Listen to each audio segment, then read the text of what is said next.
Assalamualaikum warahmatullahi wabarakatuh. Allahumma sholli ala Sayyidina Muhammad wa ala ali Sayyidina Muhammad. Pemirsa yang dirahmati Allah, marilah kita simak ceramah dari Ustadz Fahrudin Faiz dengan tema kelemahanmu akan menjadi awal kesuksesanmu. Sebelumnya marilah kita perbanyak sholawat minimal 1000 kali sehari, agar hidup kita penuh barokah dan mendapatkan syafaat kelak. Jangan lupa berikan dukungan kepada channel kami dengan memberikan super thanks seikhlasnya. Marilah kita doakan semoga Ustadz Fahrudin Faiz sekeluarga dan para penonton YouTube ini diberikan kesehatan dan diberikan kebahagiaan dunia dan akhirat. Amin ya robbal alamin. Dasar paling mudah mengapa kita kok harus menjalin ukhuwah dengan sesama muslim, ya sederhana, kita sama-sama orang beriman. Jadi kita mengakui Tuhan yang sama, mengakui Nabi yang satu, agama yang satu, kiblat yang satu. Banyak sekali persamaan-persamaannya. Yang paling sederhana ya keimanan tadi. Ya memang sayangnya kita itu lebih sering mencari dasar perbedaannya, bukan persamaannya. Padahal dengan sama-sama sadar, oh ya kita sama-sama orang yang beriman, itu sudah cukup untuk kita tidak memusuhi dia. Kadang-kadang kita malah mencari bedanya, mencari hal-hal remeh untuk kita deklarasi sebagai alasan untuk memusuhi orang. Belakangan banyak sekali kalau teman-teman jeli hal-hal kecil, hal-hal sepele, hal-hal remeh yang kita jadikan pijakan untuk memusuhi orang lain, mengalahkan hal-hal besar. Ini rugi besar. Selain zalim, kita juga rugi besar. Kita banyak kehilangan teman, saudara, sahabat. Gara-gara itu tadi, kita membesar-besarkan hal-hal kecil untuk saudara kita. Kita sering mahal sekali kepada saudara kita. Berat sekali untuk memaklumi dan memaafkan saudara kita. Nah, ini yang memberatkan kita menjalin ukhuwah. Jadi, kita terlalu jual mahal pada saudara sendiri. Ini sering saya bilang ke teman-teman, hati-hati loh. Kalau nanti Allah tidak berkenan, Allah balik jual mahal padamu, berat hidupmu. Jadi kalau kamu jual mahal, terus susah sekali terbuka hatinya, susah sekali memaafkan, susah sekali memaklumi sedikit kecil-kecil kesalahan saudara-saudaramu. Kalau Allah balik jual mahal padamu, hidupmu akan berat. Kalau Allah juga, oh kalau gitu kamu yang kecil-kecil juga tak hitung ya, bersitan-bersitan hatimu yang negatif tak hitung ya. Oh kalau Allah sedetail itu, kita sudah kiamat sejak lama hidup kita. Untungnya Allah itu penyayang. Jadi yuk kita tiru takholak bi ahlakillah. Jadi kita tiru tuntunannya Allah untuk menyayangi yang lain. Tidak terlalu jual mahal menyusahkan yang lain. Kamu harus minta maaf padaku loh ya. Minta maafnya dengan cara begini ya. Kalau begini saya belum mau, kalau tidak begitu loh. Itu namanya jual mahal. Menyusahkan saudaramu. Saya maafkan sih, saya maafkan. Tapi syaratnya 1, ini 2, ini namanya belum dimaafkan. Kalau dimaafkan ya sudah. Tapi kalau masih ada harus ini, harus itu, sebenarnya belum memaafkan, sedang ingin balas dendam. Nah ini, yuk latihan yang longgar hatinya. Baik, ada dasar simpel keimanan. Yang kedua, kata Syekh Said Nursi, ukhuwah itu selain dasarnya keimanan akan melahirkan namanya syakhs maknawi. Syakhs itu diri, maknawi itu yang ya maknawi itu ndak kelihatan fisiknya, tapi ada.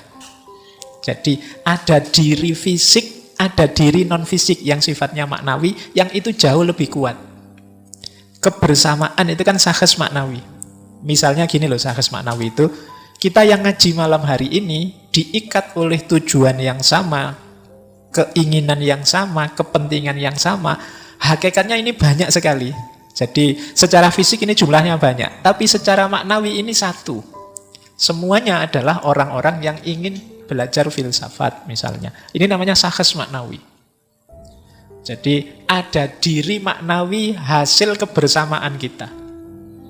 Jadi Dari 2 jadi 1, dari 4 jadi 1, 10 jadi 1, 20 jadi 1. Ini namanya sahes maknawi. Sebaliknya, kita yang satu ini akhirnya jadi banyak. Kalau saya sendirian itu mata saya cuma satu. Tapi sahes maknawi kita bersama malam hari ini matanya banyak. Mungkin di belakang ada apa saya tidak lihat. Teman-teman lihat, Pak awas loh Pak ada apalah. Mungkin binatang terbang apa loh. Saya tidak lihat tapi seolah-olah saya punya mata banyak. Belakang saya saja lihat. Dari mana? Kalian jadi mataku yang kesekian. Gitu loh. Tenaga misalnya. Teman-teman ngaji malam hari ini, ada yang bikin teh, ada yang bikin kopi, ada yang noto sandal, ada yang... Ini kan kenapa kita jumlah banyak. Coba kita bikin teh sendiri. Masing-masing yang kesini ngudek lagi, bikin apa lagi. Nanti sandalnya diurusi sendiri-sendiri. Ada yang disembunyikan di sana. Macam-macam ruwet itu lama dan rumit. Coba ada sahes maknawi, kebersamaan kita yang membuat tenaga kita jadi banyak, mata kita jadi banyak, tangannya jadi banyak, kakinya jadi banyak. Luar biasa kita bisa mewujudkan cita-cita keinginan kita bareng-bareng. Bayangkan kalau saya nyiapkan ngaji ini, saya harus ngangkat metode, ngambil laptop sendiri, nanti bawa termos sendiri ke sini untuk minum, terus itu kan ruwet. Tapi semuanya jadi ringan, saya ke sini tinggal duduk, minum, santai, ngoceh, selesai. Nah, kenapa? Ada banyak telinga, banyak mata, banyak tangan, banyak pikiran yang membantu. Itulah sahes maknawi. Jadi kebersamaan kita melahirkan sosok baru yang tentunya jauh lebih superpower daripada kalau kita sendirian. Nah, menarik kalau kalimatnya Syekh Said Nursi, kita itu seperti satu organ dari satu tubuh. Kita seperti gerigi dari roda pabrik yang sedang merancang kehidupan abadi di akhirat.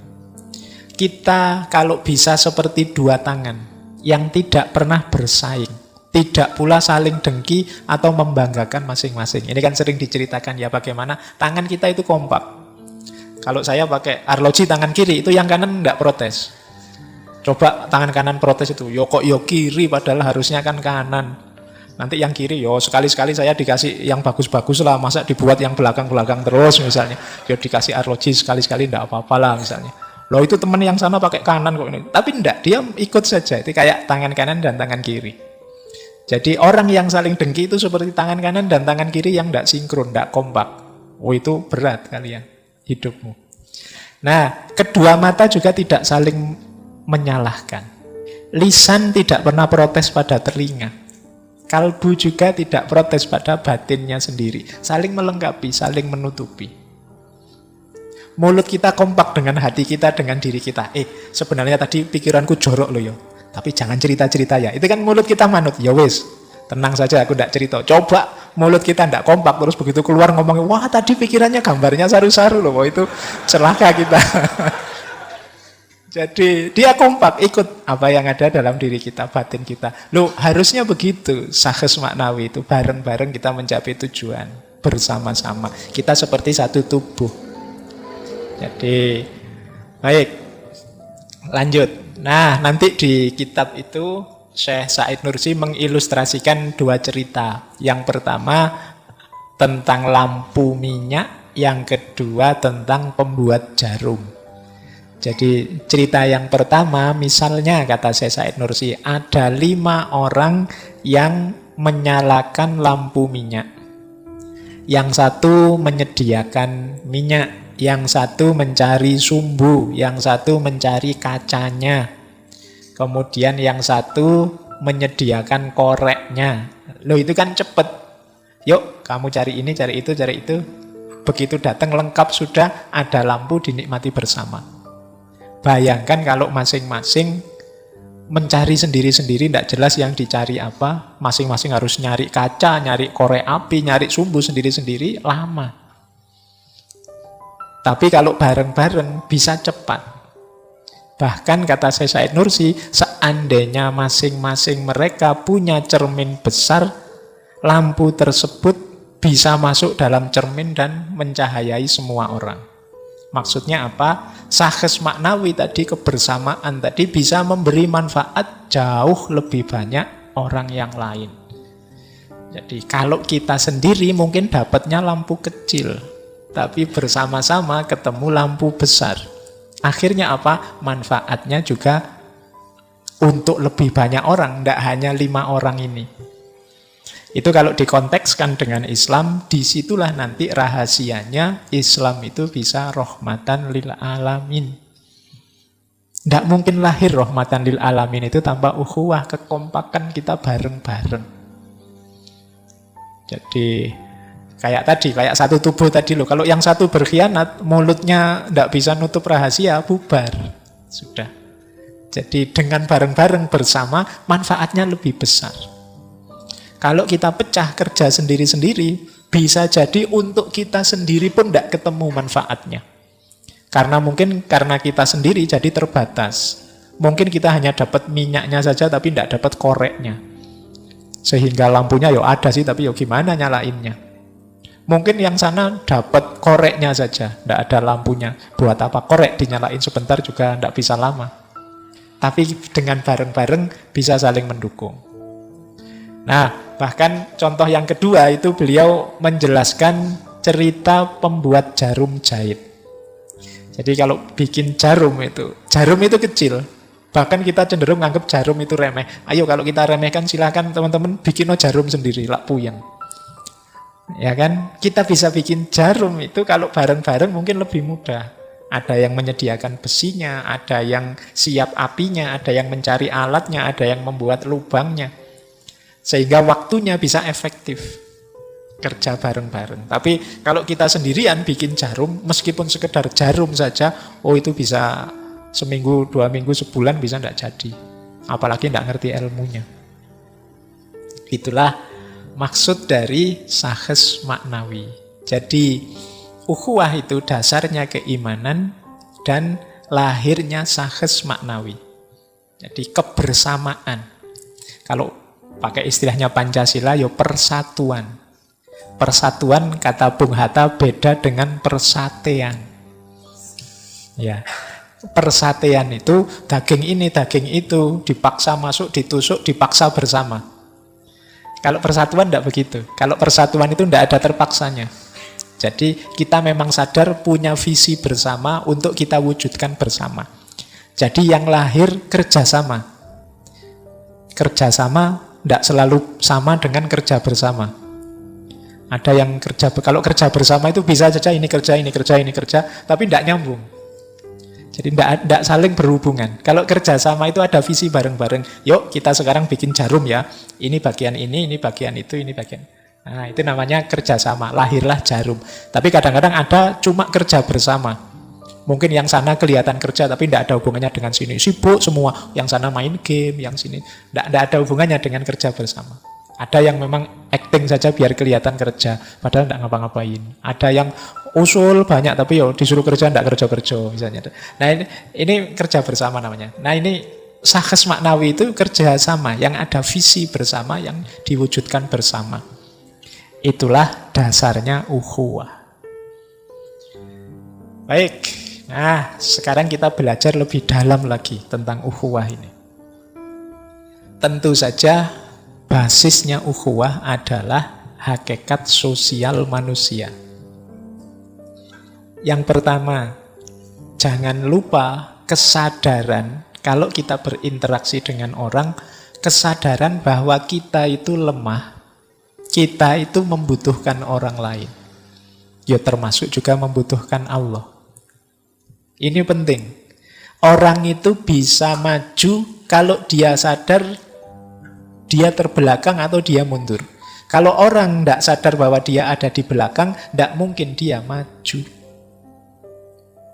Orang itu bisa saling membantu kalau sadar bahwa aku perlu dibantu. Tidak mungkin terjadi saling membantu kalau masing-masing merasa aku sudah unggul, aku sudah baik, aku sudah jaya. Maka kata Syekh Said Nursi, kedudukan, kekuasaan, kemajuan, dan peradaban umat manusia sebenarnya tidak bersumber dari keunggulan dan kekuatannya, tapi bersumber dari kelemahannya. Oh, ini menarik ya. Selama ini kita berteori bahwa hidup sukses itu karena modal, karena kekuatan kita. Justru tidak begitu. Justru kita sukses kalau kita sadar kelemahan kita. Sehingga kita ingin mencari bantuan, mencari jalan agar kelemahan kita ini bisa tertutupi. Antara lain dengan menjalin ukhuwah tadi. Orang yang sudah merasa hebat, sudah merasa benar, sudah merasa pinter, sudah merasa jaya, sulit menjalin ukhuwah. Karena bisanya dia di atas yang lain. Ukhuwah itu kan kesetaraan. Nah, itu ada kalimat bagus dari Syekh Said Nursi, manusia itu mendapat pertolongan karena ketidakberdayaannya. Manusia mendapat karunia karena kefakirannya. Manusia mendapat ilham dari Allah karena kebodohannya. Manusia mendapat anugerah karena kebutuhannya. Tidak mungkin orang yang tidak butuh apa-apa kok dapat anugerah. Kenapa? Ya karena anugerah itu bagi dia tidak bernilai. Jadi anugerah itu bernilai bagi orang yang butuh.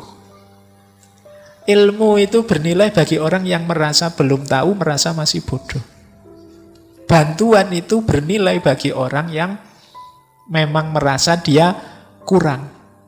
Nah, ini logika ini penting. Kalau kalian sudah merasa pinter, belajar tidak ada gunanya. Tidak ada manfaatnya. Diberi ilham oleh Allah tidak ada gunanya. Itu kayak gelas yang sudah penuh. Diisi lagi tidak ada gunanya sudah. Maka justru kesadaran sosial itu harus diawali dari kesadaran bahwa kita itu lemah, saling membutuhkan yang lain. Nah, ini penting. Jadi, tidak banyak orang sadar dan mau ngaku bahwa dirinya itu lemah, memerlukan orang lain. Sebagian besar orang lebih banyak mengklaim dirinya adalah yang terbaik, yang paling benar, yang paling jos. Baik ya, jadi ini hakikat sosial yang pertama.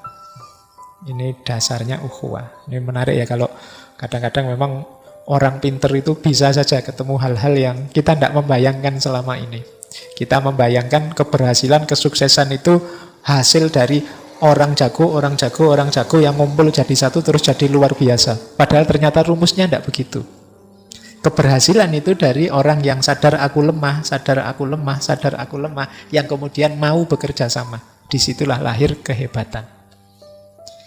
Oke, baik. Ini hakikat yang pertama. Hakikat yang kedua.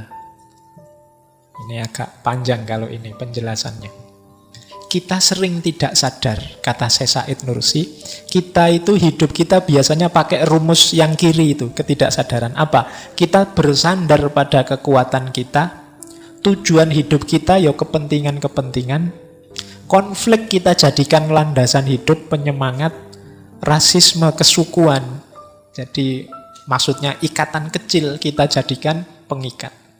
Ras kita, suku dan lain sebagainya. Nah, kita hidup kita sering begini, kata Syekh Said Nursi. Kita akan sering diminta mengandalkan kekuatan sendiri. Kata Said Nursi, tidak akan kondusif. Kita juga sering hidup kalau tidak konflik, tidak maju-maju misalnya. Konflik saja wis, tawuran saja nanti maju. Nah, kan ada yang bilang begitu. Kata Syekh Said Nursi, tidak, kita sering meleset di situ. Begitu ditanya tujuan, selalu yang kita kedepankan adalah kepentingan. Akibatnya apa? Kalau kekuatan kita jadikan sandaran, biasanya kita jatuhnya adalah tidak tahu diri. Kalau tidak tahu diri, biasanya kita melewati batas. Orang yang percaya diri itu bagus, tapi terlalu percaya diri biasanya melampaui batas. Dia tidak bisa ngukur kekuatannya sendiri. Pak, saya semangat ini Pak, belajar filsafat. Ngajinya lanjut sampai jam 12 misalnya. Kemantepan. Nah, kamu mengandalkan kekuatanmu. Begitu nekat sampai jam 12 terus besok pagi greges awake. Tidak ngerti kekuatanmu sendiri. Jadi kadang-kadang kita hidup itu kan gitu. Lupa dengan batas kita sendiri. Menganggap pokoknya bisa lah. Kan sekarang banyak motivator-motivator. Kamu pasti bisa, kan gitu. Iya. Padahal sudah terbukti tidak bisa saya Pak, tidak nyampe. Pasti bisa gitu. Iya. Akhirnya kan kamu stres karepmu dhewe. Katanya pasti bisa, kok tidak bisa-bisa? Pasti bisa. Enggak ya. Di antara kebahagiaan hidupmu adalah kamu ngerti batasmu. Ya pasti bisa dalam rangka membangun optimisme ya, tapi kamu harus tahu batas. Ngerti, oh iya Pak, ya bagus sih itu Pak, tapi saya belum nyampe. belum mampu ke sana, itu hidupmu akan bahagia. Tapi kalau kamu tidak ngerti batasmu sendiri, ya hasilnya mesti kamu akan gelisah. Mungkin depresi-depresi. Hari ini banyak orang depresi. Maka kalian hati-hati ya. Karena zamannya memang seperti ini. Cepat sekali berputarnya zaman itu. Nah, tetap nikmati hidup. Meskipun yang lain cepat, kamu boleh tidak cepat. Orang Jawa punya jargon yang luar biasa, alon-alon waton kelakon. Daripada terlalu cepat terus meleset, mending pelan-pelan dan dapat semua. Daripada kamu tidak betah, Pak, saya tidak betah sudah Pak, kemana-mana ditanya kapan nikah, nekat wae, meleset nanti. Tidak, ya pelan-pelan, insya Allah nanti dapat. Ya, kalau belum dapat ya nasib. Tidak apa-apa. Yang penting nikmati hidupmu. Yang sulit itu hari ini adalah menikmati hidup. Banyak orang yang tidak bisa menikmati hidup. Mengejar kesuksesan banyak orang bisa. Mengejar keberhasilan, market yang tinggi-tinggi banyak orang bisa. Yang sulit itu orang menikmati hidup. Biasanya kuncinya karena mampu mengelola keinginannya, mampu mengelola kekuatannya, tahu batas dirinya. Baik, saya lanjutkan. Yang kedua, kepentingan. Jangan lupa, yang namanya kepentingan itu tiap orang beda-beda. Kalau tujuan hidupmu hanya kepentinganmu, siap-siaplah tabrakan dengan orang lain. Maka jangan itu. Nanti ada alternatifnya dari Syekh Said Nursi. Jangan hanya kepentingan yang kamu kejar. Yang ketiga, apalagi konflik. Konflik ini akan membawa pada pertarungan, perselisihan. Apalagi rasisme. Rasis itu akan membuatmu agresif, sombong. Ciri-cirinya orang yang akan gagal. Maka kata Syekh Said Nursi, gantilah kekuatan dengan kebenaran. Sandaranmu adalah kebenaran. Orang Jawa menyebutnya kasunyatan. Bahasa Islamnya hak. Kata Syekh Said Nursi, antara lain yang ada dalam Al-Quran. Jadi kekuatan ganti. Jangan bersandar pada kekuatanmu, bersandarlah pada kebenaran.